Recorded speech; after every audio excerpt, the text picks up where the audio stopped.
আসসালামু আলাইকুম। আশা করি সবাই অনেক ভালো আছেন।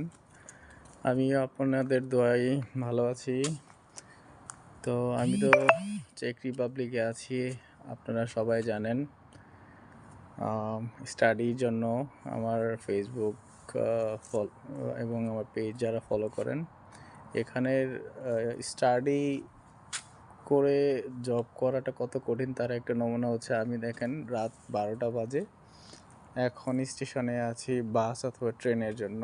এখন বাসও তাড়াতাড়ি পাচ্ছি না, ট্রেনও পাচ্ছি না।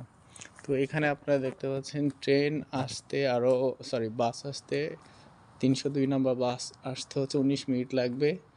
পরবর্তী বাস হচ্ছে একটা হচ্ছে 15ই। সো এই হলো জীবন, মানে স্টুডেন্ট লাইফটা যে কতটা কঠিন এইটা আসলে আপনাদের মুখে